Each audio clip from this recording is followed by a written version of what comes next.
আজকে আমলা বিদ্রোহ নিয়ে কথা বলবো, তো তার আগে একটু পিছন থেকে শুরু করতে হবে অফিসার্স ক্লাব থেকে। এই ক্লাবটা একটা সরকারি সম্পত্তি এবং রাষ্ট্রীয় অর্থে পরিচালিত সামাজিক প্রতিষ্ঠান। এটা বহু বছর ধরে একটা নির্দিষ্ট গোষ্ঠীর নিয়ন্ত্রণে ছিল, যারা ক্লাবটাকে আওয়ামী লীগের দলীয় আড্ডাখানায় পরিণত করছিল। বিগত 15 বছরে এই সমস্ত কর্মকর্তা শুধু ফ্যাসিবাদ প্রতিষ্ঠার মাধ্যমে নিজেদের অপকর্ম সীমাবদ্ধ রাখেনি, তারা ভয়াবহ দুর্নীতিতে আকণ্ঠ নিমজ্জিত হয়েছিল। ক্ষমতাসীন দলের সঙ্গে জোটবদ্ধ হইয়া তারা দুর্নীতি এবং লুটপাটের মাধ্যমে বিপুল সম্পদ করায়ত্ত করছে। আমলারা মন্ত্রণালয়ের চিফ অ্যাকাউন্টস অফিসার হওয়ার কারণে সকল বড় বড় দুর্নীতিতে তারা বাগাইছে সিংহভাগ অর্থ, এখনও তারা বাগায়।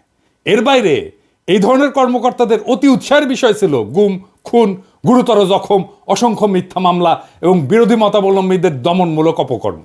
মত প্রকাশের স্বাধীনতাকে হরণ করার ক্ষেত্রে তারা ফ্যাসিস্ট চেতনার প্রতীক হয়ে উঠছিল। এই লোকগুলা ক্ষমতাসীন গোষ্ঠীর সক্রিয় অংশ হিসেবে কাজ করছে এবং খুনি হাসিনার ফ্যাসিবাদী নীতির অগ্রগামী সৈনিক ছিল।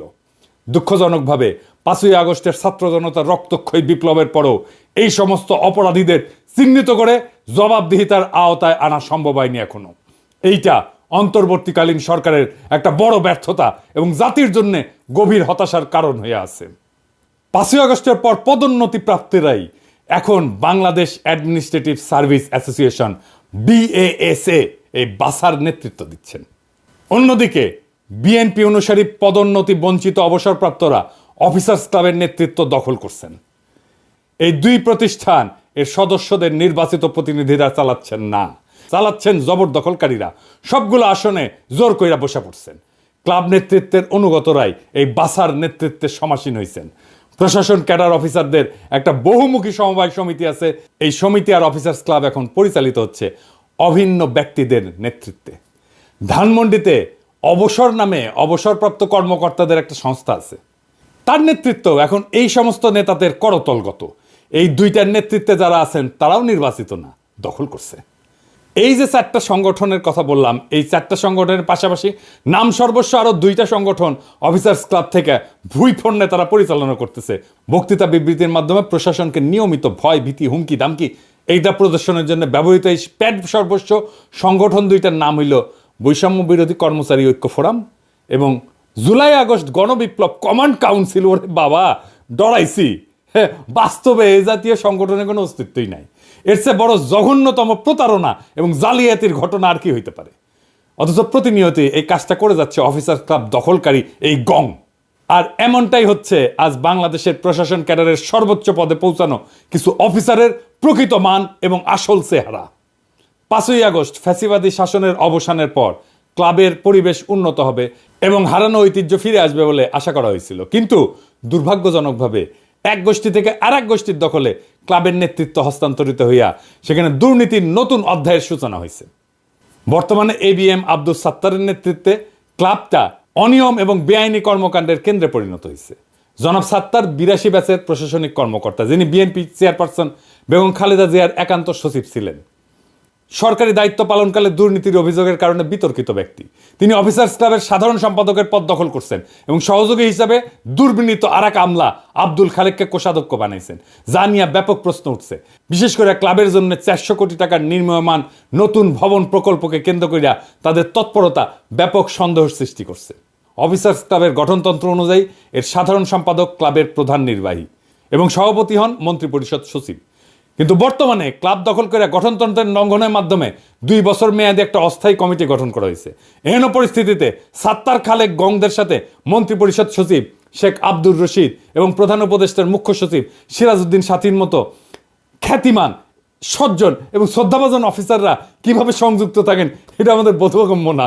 বিশেষ করে সাথী ভাইয়ের সংযুক্তি, এটা আমাকে বিস্মিত করছে, বিহ্বল করছে। আমাদের বিস্ময় এবং বেদনার কোনো অবসান ঘটতেছে না। রাষ্ট্র এবং সরকারের শীর্ষ পর্যায় থেকে রাজধানীর শহর, নগর, বন্দরের অলিগলি, গ্রামগঞ্জের হাট বাজার সহ সর্বনিম্ন তলা পর্যন্ত প্রায় সবকিছু দখল নিয়ে ফেলছে একটা দল। হ্যাঁ, কারা আর নাম কইলাম না, আমি তিক্ততা বাড়াইতে চাই না। দলবাজ এবং দখলদার হিসেবে তাদের চিহ্নিত লোকদের নাম সর্বত্রই ছড়ায় পড়ছে, আপনারা চেনেন। আর প্রশ্ন হচ্ছে, দলটা কি গণ অভিযোগের এবং অভিশাপের কাঠগড়া থেকে নিজেকে মুক্ত করতে সচেষ্ট হবে, না নির্বাচনী দিল্লির লাড্ডু খেয়া আত্মাহুতি দেবে? এইখানে অন্তর্বর্তী সরকারের চ্যালেঞ্জ কি? সাবেক অর্থ সচিব জাকির আহমেদ খানের নেতৃত্বে একটা কমিটি গঠন করা হয়েছে, যা 2009 থেকে 2024 সালের 5 আগস্ট পর্যন্ত সরকারি কর্মকর্তাদের পদোন্নতি বঞ্চনার কারণ, সংখ্যা এবং পদ্ধতি পর্যালোচনা করবে। তবে এই কমিটি শুধুমাত্র প্রশাসন ক্যাডারের কর্মকর্তাদের ভূতাপেক্ষ পদোন্নতির সুপারিশ করায় ইতিমধ্যেই তারা নিরপেক্ষতার মানদণ্ডে ব্যর্থ হয়েছে এবং তাদের বৈধতা প্রশ্নবিদ্ধ হয়েছে। বেসামরিক প্রশাসনের পাশাপাশি সামরিক প্রশাসনেও বিপুল সংখ্যক কর্মকর্তাকে পদোন্নতি বঞ্চিত করা হয়েছে। এমনকি অনেককে চাকরিচ্যুত করা হয়েছে। বিডিআর হত্যাকাণ্ড সহ বিভিন্ন ষড়যন্ত্রে বহু সেনা অফিসার নিহত হয়েছেন, আহত হয়েছেন। টর্চার সেলের নির্মম অত্যাচারের মাধ্যমে অনেককে বছরের পর বছর নিপীড়ন করা হয়েছে, অনেককে চাকরি হারাইছে প্রতিবাদ করার জন্য। দেশ ছাড়া হয়েছেন অনেকে। দেশবাসী আশা করছিল খুনি হাসিনার পতনের পর এই সমস্ত হত্যা নিপীড়নের বিচার হবে, যোগ্য কর্মকর্তারা এবং তাদের সম্মান এবং পদ ফিরে পাবেন এবং পদোন্নতি বঞ্চিতদের বঞ্চনা দূর হবে। কিন্তু হতাশাজনকভাবে দেখা যাচ্ছে শুধুমাত্র প্রশাসন ক্যাডারের পদোন্নতি বঞ্চিতদের সুবিধা প্রদানের আয়োজন করা হয়েছে। অন্য কোনো ক্যাডারের, এমনকি সামরিক বাহিনীর নিপীড়িত এবং পদোন্নতি বঞ্চিতদের জন্য কোনো পদক্ষেপ গ্রহণ করা হয়নি। এটা বৈষম্যের চরম উদাহরণ। বৈষম্য দূরীকরণ কি শুধুমাত্র একটা ক্যাডারের সুবিধা প্রদানের মধ্যে সীমাবদ্ধ থাকবে, নাকি এটা সর্বস্তরে বঞ্চিতদের জন্য বাস্তবায়িত হওয়া উচিত? আপনারাই বলেন, কোনটা ইনসাফ? রাজনৈতিক কারণ ছাড়াও ব্যক্তিগত স্বার্থের কারণে বিএনপি পন্থী নয়, পদোন্নতি বঞ্চিত অবসরপ্রাপ্ত তেমন অফিসাররাও ভূতাপেক্ষ পদোন্নতি এবং আর্থিক লাভালাভের আশায় অফিসার্স ক্লাবের নেতৃত্বের সাথে জোটবদ্ধ হয়েছে। এই প্রক্রিয়ায় প্রশাসন ক্যাডারের বাইরে অন্য কোনো ক্যাডারকে বিবেচনায় নেওয়া হয়নি। এতে বিএনপি অনুসারী এবং বিএনপি বিরোধী মিলিয়া প্রায় 764 জনের পদোন্নতি ইতিমধ্যে চূড়ান্ত পর্যায়ে পৌঁছে গেছে। শুধুমাত্র শেষ নোটিফিকেশনটা বাকি। ভূতাপেক্ষ পদোন্নতির তালিকায় মহাভাগ্যবান কর্মকর্তাদের মধ্যে সচিব পদে 119 জন, গ্রেড 1 পদে 41 জন, অতিরিক্ত সচিব পদে 528 জন, যুগ্ম সচিব পদে 72 জন এবং উপসচিব পদে 4 জনের নাম অন্তর্ভুক্ত করা হয়েছে। এরাই দলে বলে জড়ো হইয়া ঈপ্সিত পদোন্নতির জন্য নিয়মিতভাবেই সভা, সমাবেশ, অবস্থান, এই কর্মসূচি চালায় উত্তেজনা ছড়াচ্ছেন। হীন ব্যক্তি স্বার্থ চালিত এই সমস্ত আমলারা ভুলে গেছেন অন্তর্বর্তীকালীন এই সরকারের প্রথমে পূরণ করতে হবে জুলাই আগস্ট বিপ্লবের প্রায় 2000 শহীদ এবং হাজার হাজার আহতদের পাশে আর্থিক সহায়তা নিয়ে দাঁড়ানোর গণদাবি। এই দাবি আগে পূরণ করতে হবে। শহীদ পরিবারের জন্য সরকার ঘোষিত অনুদান এবং আহত সকলের সুচিকিৎসা নিশ্চিত না হওয়া পর্যন্ত কোথাও কোনো সরকারি চাকরিজীবীকে বাড়তি আর্থিক সুবিধা দেওয়া যাবে না। Full stop. গত 15 বছর সেনাবাহিনী, পুলিশ, বিচারক, ডাক্তার, শিক্ষক, কৃষিবিদ, engineer, BGB, Ansar, customs, VAT, income tax সহ অন্যান্য ক্যাডারের যে সমস্ত কর্মকর্তা নানান নির্যাতনের শিকার এবং পদোন্নতি বঞ্চিত হয়েছেন, তাদের আর্থিক ক্ষতিপূরণ বা ভূতাপেক্ষ প্রমোশন নিশ্চিত না করা পর্যন্ত প্রশাসন ক্যাডারের 764 জনকে দেওয়া বিশেষ সুবিধার কার্যক্রম স্থগিত রাখতে হবে। Full stop. কোনো কথা নাই। প্রধান উপদেষ্টা প্রফেসর ইউনূসকে মনে রাখতে হবে যে তিনি এখন যে কাজটা করতেছেন তা একটা ক্ষুদ্র ঋণ প্রকল্প না, এনজিও না। এটা শহীদ এবং আহত বিপ্লবীদের প্রতি জাতির ঋণ পরিশোধের সবচেয়ে বড় রাষ্ট্রীয় প্রকল্প পরিচালনা করা। তার সমাজসেবার উদার মানবিক মন এ কাজে নিশ্চয়ই গুরুত্বপূর্ণ ভূমিকা পালন করবে। কিন্তু তাকে যে দায়িত্ব আজ পালন করতে হচ্ছে তা যে এক কঠোর এবং কঠিন শতভাগ রাজনৈতিক কর্তব্য, পলিটিক্যাল টাস্ক, তা এখনো তিনি না বুঝলে ক্রমশ বিপদ বাড়বে। এইবার আসেন এই যে প্রশাসনিক স্বার্থান্বেষী মহল, এইটা নিয়ে কিছু আলাপ করি, তাহলে বুঝবেন এই আমলা বিদ্রোহের শিকড় কোথায়। অন্যদিকে হঠাৎ কইরা প্রশাসন সংস্কার কমিশন প্রাথমিকভাবে তাদের কয়েকটা সুপারিশ প্রকাশ করলে প্রশাসন ক্যাডারের কর্মকর্তারা সকল রীতিনীতি, আইন কানুন ভেঙে বিক্ষোভ প্রদর্শন করতে শুরু করছেন। বিশেষ করে পরীক্ষার মাধ্যমে উপসচিব প্রস্তাবের বিরুদ্ধে চাকরিরতরা প্রতিক্রিয়া দেখাইলে তাদের সাথে অবসরপ্রাপ্ত অফিসাররাও যোগ দেন। স্বার্থান্বেষী এই দুই পক্ষ যৌথ সভার আয়োজন করেন, যেখানে অন্য পেশার কয়েকজন উচ্চকণ্ঠী ব্যক্তিকে ডেকে আনা নিজেদের পক্ষে বক্তৃতা করেন। শুধু তাই না, এই সভায় ফ্যাসিস্ট সরকারের দোসর, সহযোগী এবং সুবিধাভোগী হিসেবে পরিচিত 2014, 2018, 2024 অনুষ্ঠিত জাতীয় সংসদ নির্বাচন পরিচালনাকালে ডিসি, ইউএনও হিসেবে দায়িত্ব পালনকারী কর্মকর্তাবৃন্দ সদল বলে যোগদান করে, যাদের অনেকেই বর্তমানে অতিরিক্ত, যুগ্ম এবং উপসচিব হিসেবে দায়িত্বরত অফিসার। সংবিধান, গণতন্ত্র, মৌলিক অধিকার লঙ্ঘনকারী এই সমস্ত ক্রিমিনাল কর্মকর্তারা আন্দোলনের এক ডামাডোল সৃষ্টি কইরা তাদের ঘৃণিত অতীত পরিচয় মুছে ফেলার সুযোগকে কাজে লাগাইতে কৌশলে সবার সাথে একাকার হয়ে যাওয়ার অপকর্মে সক্রিয়ভাবে অংশ নিতেছেন। বাংলাদেশের মানুষের স্মৃতি থেকে কখনো কি এই সকল অপরাধের কাহিনী মুছে যাবে? এটা কখনোই সম্ভব না। এই ক্যাডারেরা, এই সচিবালয়ের এই কর্মকর্তারা কি বিবৃতি দিছিল দেখেন আন্দোলনের সময়। আমরা এটা ভুলি নাই। ক্ষতিগ্রস্ত রাজনৈতিক পক্ষ 2008 সালের নির্বাচনকে বাংলাদেশের সেই সময় সেনাপ্রধান মঈনুল আহমেদের পরিচালনায় ভারত সরকারের তৎকালীন বিদেশমন্ত্রী প্রণব মুখার্জির ইন্ধনে অনুষ্ঠিত একটা পাতানো নির্বাচন হিসাবে বিবেচনা করেন, যার উদ্দেশ্য ছিল খুনি হাসিনাকে ক্ষমতায় আনা। তবে তত্ত্বাবধায়ক সরকার ব্যবস্থা বিলুপ্তি পরবর্তী পর্বের নির্বাচনের ধারা ছিল বাংলাদেশের রাজনৈতিক ইতিহাসের সবচেয়ে অগ্রহণযোগ্য, ঘৃণিত এবং কলঙ্কিত অধ্যায়। 2014 সালে অনুষ্ঠিত একতরফা বিনা ভোটের নির্বাচনটা, যেখানে 153 জন এমপি বিনা প্রতিদ্বন্দ্বিতায় জয়ী হন, তা দেশবাসীর মধ্যে ব্যাপক ক্ষোভ এবং নিন্দার সৃষ্টি করছিল। এরপর 2018 সালের নিশিরাতের নির্বাচন ছিল এক কালিমালিপ্ত অধ্যায়। সেখানে ডিসি, এসপি, ইউনো এবং ওসিদের নেতৃত্বে রাতের আধারে ব্যালট পেপার নৌকা সিলমেরা ব্যালট বাক্স ভর্তি করা হয়েছিল।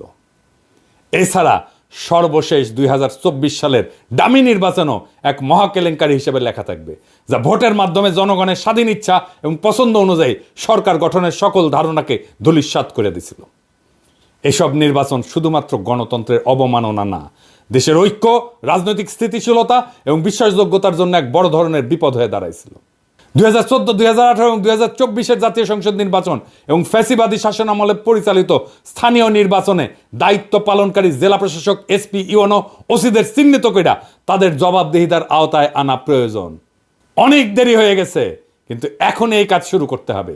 ওই সময়কার সকল প্রধান নির্বাচন কমিশনার, অন্যান্য কমিশনার, তথাকথিত ভোট ব্যবস্থাপনা এবং আইন শৃঙ্খলা রক্ষার দায়িত্বপ্রাপ্ত সংশ্লিষ্ট বিভিন্ন মন্ত্রণালয়ের সচিব, পুলিশের আইজিপি, তাদের বিভিন্ন বিভাগ, আনসার বিজিবির নানান স্তরের উচ্চপদস্থ কর্মকর্তা সহ সংশ্লিষ্ট সকল অফিসার কর্মচারীকে অবশ্যই অভিযুক্তের কাঠগড়ায় দাঁড় করাইতে হবে। কারণ এদের ভূমিকা গণতন্ত্রের ক্ষতি সাধন এবং ভোটাধিকার হরণের ক্ষেত্রে অত্যন্ত গুরুত্বপূর্ণ ছিল। 2 নাম্বার, এই কর্মকর্তারা ফ্যাসিবাদী শাসনের ইচ্ছা পূরণের জন্য নিরপেক্ষতা বিসর্জন দিচ্ছেন, সরকারি চাকরিবিধির লঙ্ঘন এবং প্রশাসনিক ক্ষমতার অপব্যবহার করছেন। 3 নাম্বার, তাদের কার্যক্রম তদন্ত কইরা উপযুক্ত শাস্তির ব্যবস্থা করা হলে ভবিষ্যতে এই ধরনের অনিয়ম প্রতিরোধ করা সম্ভব হবে। এইবার আসেন এই অসৎ আমলাতন্ত্রের সাথে রাজনৈতিক মৈত্রী কিভাবে হইছে বিরোধী দলের, যারা ফ্যাসিবাদ বিরোধী লড়াই করছে, সেইটা একটু দেখে নিই। ফ্যাসিবাদের অনুসারীদের সাথে বিএনপি পন্থী অফিসারদের একটা অশুভ মৈত্রী হয়েছে।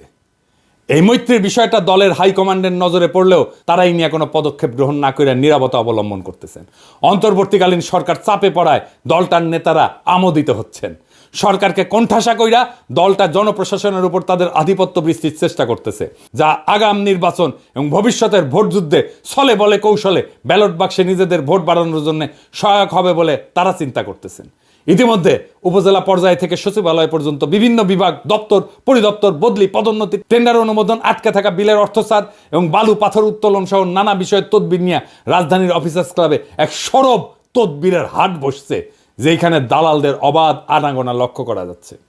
এই বিশৃঙ্খল পরিস্থিতির সুযোগ নিয়ে বিএনপি নেতারাও তাদের ব্যক্তিগত তদবির নির্বিঘ্নে বাস্তবায়ন করায় নিচ্ছে। অসৎ দুর্নীতিবাজ আমলাদের এই অপরাধী চক্র অফিসার্স ক্লাব, অবসর সংস্থা এবং সমবায় সমিতির মতো প্রতিষ্ঠানগুলোতে এক ছত্র দখল করে ফেলছে। এই সমস্ত প্রতিষ্ঠানে বিপুল অঙ্কের আর্থিক লেনদেন এবং কার্যক্রম আছে, যা তাদের আরও প্রভাবশালী হওয়ার সুযোগ তৈরি করছে। এর ফলে তারা প্রশাসনের অভ্যন্তরে ব্যাপক কর্তৃত্ব প্রতিষ্ঠা করতে সক্ষম হয়েছে এবং তাদের আস্পর্ধা এমন মাত্রায় পৌঁছাইছে যে তারা লাগামহীন উচ্ছৃঙ্খল আচরণে সাহস পাচ্ছে। উদাহরণ হিসাবে বলতে চাই, জনপ্রশাসন সংস্কার কমিশনের প্রধানের বিরুদ্ধে মানহানিকর বক্তব্য করা, তার পদত্যাগের দাবি তোলা এবং 4 জানুয়ারির মহাসমাবেশের আয়োজনের ঘোষণা, এই সমস্ত কার্যক্রমের একমাত্র উদ্দেশ্য হলো প্রশাসনের উপর একছত্র আধিপত্য বিস্তার এবং রাষ্ট্রের এই গুরুত্বপূর্ণ অঙ্গকে নিজেদের নিয়ন্ত্রণে নিয়ে আসা। জনপ্রশাসন সহ সরকারের বিভিন্ন প্রতিষ্ঠানে অসৎ এবং দুর্নীতিবাজদের মধ্যে আজ যে সার্বজনীন ঐক্যের ধারা পরিলক্ষিত হচ্ছে, তা বাংলাদেশের গণতন্ত্র এবং সুশাসনের স্বপ্নকে কার্যত দুরূহ করে তুলবে। এই হীন স্বার্থবাদী গোষ্ঠী নিজেদের অনৈতিক কার্যক্রম চালায় যেতে ইতিমধ্যে সুবিধাজনক রাজনৈতিক মিত্র খুঁজে পাইছে এবং তাদের মধ্যে শক্তিশালী সমঝোতা গড়ে উঠছে। তাদের এই সংঘবদ্ধ কার্যক্রম সংস্কার অভিমুখী নীতিমালা বাস্তবায়নের পথে বড় ধরনের প্রতিবন্ধকতা সৃষ্টি করবে। প্রশাসনের এই গণবিরোধী অংশ কৌশলে রাজনৈতিক এবং প্রশাসনিক সিদ্ধান্তগুলোকে নিজেদের স্বার্থের অনুকূলে নিয়ে আসার চেষ্টা করছে, যা জনস্বার্থের সম্পূর্ণ উল্টা দিকে। দুর্নীতির এই ধারাবাহিকতা রক্ষার চেষ্টা সফল হলে শুধু রাষ্ট্রীয় সম্পদ লুটপাটে না, ন্যায় বিচার এবং জনস্বার্থ রক্ষার মতো মৌলিক কার্যক্রমগুলোও ধ্বংস হবে। এই গোষ্ঠী তাদের ক্ষমতা ধরে রাখার জন্য রাজনৈতিক পৃষ্ঠপোষকতাকে হাতিয়ার হিসেবে ব্যবহার করতেছে এবং বিভিন্ন পর্যায়ে তাদের প্রভাব বিস্তার করতে সক্ষম হচ্ছে। এর ফলে প্রশাসনিক কাঠামো দুর্বল হয়ে পড়তেছে এবং জনস্বার্থের জায়গায় ব্যক্তিগত গোষ্ঠীগত দলীয় স্বার্থকেই অগ্রাধিকার দেওয়া হচ্ছে, যা একটা স্বাধীন কার্যকর গণতান্ত্রিক রাষ্ট্র পরিচালনার ক্ষেত্রে সবচেয়ে বড় ধরনের হুমকি। সরকার বিরোধী ষড়যন্ত্র এইখান থেকেই উত্থিত হয়েছে। কিভাবে আসেন দেখি। আজ দেশের সরকার বিরোধী তৎপরতার প্রত্যেকটা ক্ষেত্রে ফ্যাসিবাদের অনুগত কিছু কর্মকর্তার যোগসাজশ স্পষ্টভাবে লক্ষ্য করা যায়। 5 আগস্ট ঐতিহাসিক পরিবর্তনের পর কয়েক সপ্তাহ তারা ভয়ে নিষ্ক্রিয় থাকলেও এখন সক্রিয় হয়ে বুক চিতায় সরকার বিরোধী কর্মকাণ্ডে লিপ্ত। 2014 সালের বিতর্কিত নির্বাচনের সময় দায়িত্ব পালনকারী জেলা প্রশাসকেরা আজ সরকারের অতিরিক্ত সচিব, 2018 সালের ডিসিরা আজ যুগ্ম সচিব, 2024 সালের ডিসিরা উপসচিব পদে রয়েছেন। অতীতে খুনি হাসিনার আশীর্বাদে গুরুত্বপূর্ণ পদে আসীন হওয়া এই কর্মকর্তাদের এখন একমাত্র লক্ষ্য হলো সরকারকে ব্যর্থ প্রমাণ করে দেশে নৈরাজ্যকর পরিস্থিতি সৃষ্টি করা। দেখেন, যারা হাসিনার গুণগান করতে করতে কাইত হয়ে পড়তো, তারাই আজ এই আমলা বিদ্রোহের নেতা। আজকে প্রশাসন ক্যাডারের হৃদয়ের যে রক্তক্ষরণ, প্রশাসন ক্যাডার যে বৈষম্যের শিকার হওয়ার সম্ভাবনা, সেই সম্ভাবনাকে আপনাদের সামনে তুলে ধরার জন্য আমি হাজির হয়েছি। সম্মানিত সুধী, অনেকে বলে থাকেন আমাদের এই সাহস থেকে আসে। আমাদের সাহসের পেছনে কোনো সংখ্যা নেই, আমাদের সাহসের পেছনে কোনো ষড়যন্ত্র নেই। আমাদের সাহসটা বুঝতে হলে এই ডিসকোর্সের গভীরে আসলে ঢুকতে হবে, সিলসিলাটা জানতে হবে জনকল্যাণ কি, রাষ্ট্র কল্যাণ কি এবং প্রশাসন ক্যাডারের সাথে তার সম্পর্ক। আমি আজকে প্রশাসন ক্যাডারের মতামতটা একটু জানাইতে চাই আপনাদের কাছে বিনীতভাবে। আমি শুরু করব জনপ্রশাসন সংস্কার কমিশন যেটি গঠিত হলো, যেটি একটি প্রশাসন গঠন করবে। আমরা জানি যে এই প্রশাসন 1920-এ আসছিল বা 1910-এ 15-তে যখন আধুনিক রাষ্ট্রের জন্ম হলো, যখন বলা হলো যে আধুনিক রাষ্ট্রকে পরিচালনা করতে হলে মেধাভিত্তিক, নিরপেক্ষ, আইন কানুন মেনে চলে এরকম একটা গ্রুপ অফ সিভিল সার্ভেন্টস দরকার। আমার স্বপ্ন ছুঁয়ে দিতে এই ফেলোশিপ এবং আপনি এক চিরস্থায়ী অনুপ্রেরণা হয়ে থাকবেন। মাননীয় প্রধানমন্ত্রী, এক এক দেশের উন্নয়নের এক এক মডেল। 1,47,000 বর্গ কিলোমিটারে প্রায় 17 কোটি মুখ, এত বিপুল সংখ্যক মানুষের খাদ্য, বস্ত্র, বাসস্থান, চিকিৎসা ও শিক্ষা নিশ্চিত করে উন্নত জীবনের স্বপ্ন দেখানোর যে অর্থনীতি, সেটি কোনো সহজ উন্নয়ন অর্থনীতি নয়। সেখানে তত্ত্বকে সাহস দিয়ে মোকাবেলা করতে হয়, যেটি আপনি করেছেন। অর্থনীতির এই মডেলকেই অনেকে শেখ হাসিনা মডেল বলেন এবং আমরা এই মডেলে 2041-এ যেতে চাই। আপনার সুস্বাস্থ্য ও দীর্ঘায়ু কামনায় শেষ করছি। সকলকে ধন্যবাদ। জয় বাংলা, জয় বঙ্গবন্ধু। দেখেছেন কারা? কিছু উপদেষ্টা এই কর্মকর্তাদের দক্ষ বলে প্রশংসা কইরা তাদের গুরুত্বপূর্ণ পদে নিয়োগ দিচ্ছেন এবং আরো পদোন্নতির জন্য সুপারিশ করতেছেন। কিরকম উপদেষ্টা দেখেন তাইলে। কিন্তু বাস্তবে তারা ছদ্মবেশে সরকারের বিরুদ্ধে অন্তর্ঘাত চালায় যাচ্ছেন। কোন আক্কেলে বিএনপি জামাতের সমর্থিত আমলা এদের সাথে মিলা সরকার বিরোধী ষড়যন্ত্রে লিপ্ত হয়েছেন? কার স্বার্থে? কাকে সুবিধা দিতে? আপনারা ওই মতলববাজ আমলাদের চিনেন না? আপনাদের দলের ফেসবুক বিপ্লবীরা একদিকে আমাকে বলে নৈরাজ্যবাদী, কিন্তু আপনারা এখন কি করতেছেন? কোন সুরাজ্য করতেছেন? এই আমলা বিদ্রোহের আগুনে ঘি ডাইলা কার স্বার্থ রক্ষা করতেছেন? এই প্রশ্ন জনতার কাছে আপনাদেরকে দিতে হবে। এই গোষ্ঠী কৌশলে সরকারের অভ্যন্তরে বিভ্রান্তি এবং অস্থিতিশীলতা সৃষ্টি করতেছে। মতলববাজ এমন কর্মকর্তাদের চিহ্নিত কইরা দ্রুত এদের প্রতিরোধের পদক্ষেপ গ্রহণ করা জরুরি। একই সঙ্গে সরকারের গুরুত্বপূর্ণ পদে নিয়োগের ক্ষেত্রে সতর্কতা অবলম্বন এবং প্রাসঙ্গিক যোগ্যতা যাচাই করা আবশ্যক। সরকার যদি এখনই এই কর্মকর্তাদের চিহ্নিত করে তাদের কার্যক্রমের জন্য জবাবদিহিতার আওতায় না আনে, তবে এর ফলাফল হবে অত্যন্ত মারাত্মক। এদের অপতৎপরতা শুধু সরকারের স্থিতিশীলতাকে হুমকির মুখে ফেলবে না, বরং দেশের গণতন্ত্রায়ন এবং সার্বিক উন্নয়নকে ব্যাহত করবে।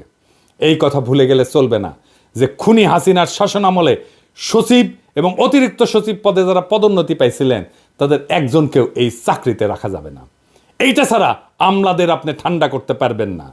এদের জিব্বা এত বড় হয়েছে যে এদের আকাঙ্ক্ষা, লোভ এমন আকাশ ছুঁইছে, হাসিনার শাসনের লাগাম ছাড়া দুর্নীতির লাইসেন্স না পাওয়া পর্যন্ত এরা থামবে না। এদের পিছে দুদক লাগায় দেন, ঠান্ডা হয়ে যাবে। এই জন্যই দুদকের চেয়ারম্যান হিসেবে এমন কাউকে চাইছিলাম যে আমলা না। এখন বুঝছেন তো, প্রফেসর ইউনূসের সরকার এমন এমন জায়গায় গ্যাঞ্জাম লাগায় রাখে যেটা পরে তাদেরকেই বিপদে ফেলে। আরে আপাদ মস্তক করাপ্ট একটা ব্যুরোক্রেসিরে দাবরানি দেওয়া 1-2 এর ব্যাপার। ভালো হইয়া যান আমলা ভাইয়েরা, কাম কাজে মন দেন। এই দিন না করলে আরো দিন আছে। রাজনৈতিক দলগুলো আপনাদের হুজুর হুজুর করতে পারে, শেরের উপরে শোয়াশের আছে। আপনাদের হ্যাডম জয় বাংলা করে দিতে পারবে এমন শক্তিও বাংলাদেশে আছে। ফুটেন, বাড়ির যান, যা কামাইছেন ওইটা নিয়ে থাকেন। শেষে ম্যাঙ্গো আর স্যাক বোধ গান হয়ে যাবে, কারণ জনতা জেগে আছে। টাইগার আভি তাক জিন্দা হয়, ইনকিলাব জিন্দাবাদ।